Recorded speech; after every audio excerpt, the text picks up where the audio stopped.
Hi friends, இன்றைக்கி நம்ம பார்க்க போகிறது சொஜ்ஜி. இது வந்து பச்சரிசிலையும் பாசிப்பயிர்லையும் செய்கிறது.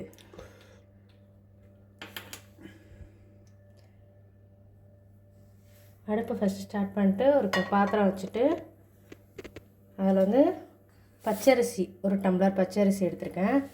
அதை ஃபஸ்ட்டு போட்டுடணும்.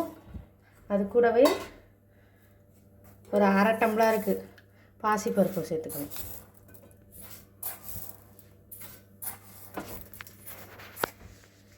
சேர்த்துட்டு ஃபுல்லில் வச்சுட்டு அப்படியே லைட்டாக அது பொன்னிறமாக வர வரைக்கும் வறுக்கணும்.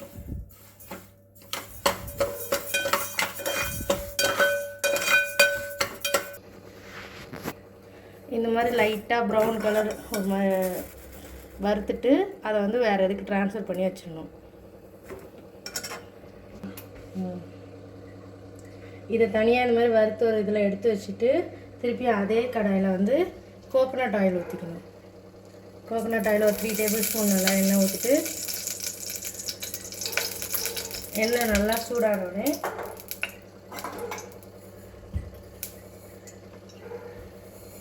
கடுகு 1.5 ஸ்பூன்,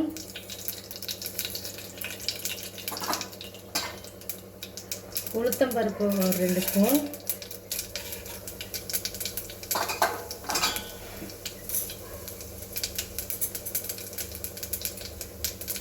கடலைப்பருப்பு ஒரு 3 ஸ்பூன்,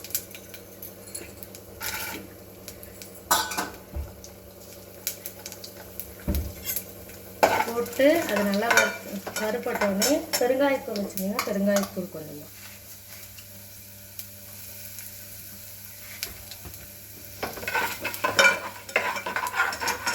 அப்புறமா நறுக்கி வச்சுருக்க வெங்காயம், கேரட், பீன்ஸ், பச்சை மிளகா ஒன்று ஒன்றா ஆட் பண்ணணும். ஃபஸ்ட்டு வெங்காயம் ஆட் பண்ணிக்கணும்.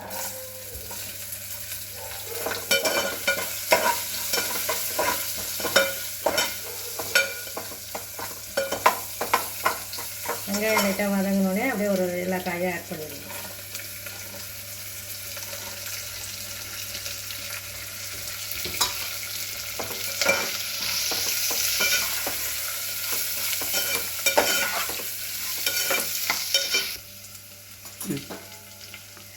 காயெல்லாம் கொஞ்சம் வதங்கினோடனே 2 டம்ளர் தண்ணி ஊற்றிக்கணும். நம்ம அரிசிக்கு ஊற்றுற அளவு தான். ஒரு டம்ளர் அரிசிக்கு 2 டம்ளர் தண்ணி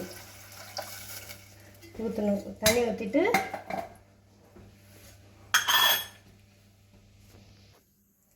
தண்ணி ஆட் பண்ணோடனே ஒரு 1/2 ஸ்பூன் மஞ்சள்தூள்,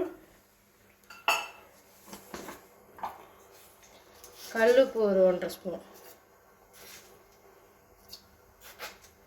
போட்டு தண்ணி நல்லா கொதிக்க விடணும்.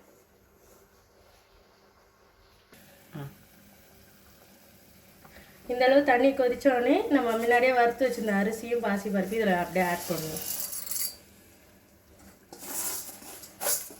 ஆட் பண்ணிவிட்டு நல்லா ஒரு அப்படியே கொதிச்சுக்கிட்டே இருக்கணும். நம்ம பிரியாணிக்கு செய்கிற மாதிரி அப்படியே கிளறிட்டே இருந்தோம்னா கொஞ்சமாக அரிசி வெந்து ஒரு தடித்து வரக்குள்ளே அப்படியே சிம்மரில் வச்சு தட்டை போட்டு மூடிட வேண்டியது.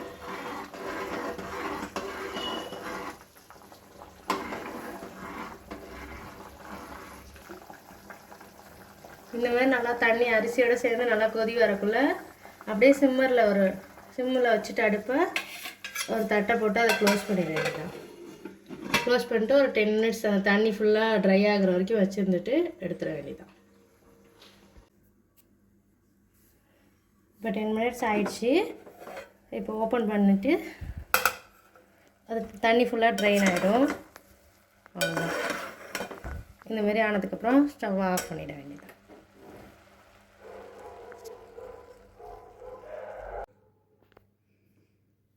அவ்வளோதான் ஃப்ரெண்ட்ஸ். இதை கோகோனட் சட்னி கூட காம்பினேஷன் பண்ணி சாப்பிட்டா சூப்பராக இருக்கும். ட்ரை பண்ணி பாருங்கள். தேங்க்யூ.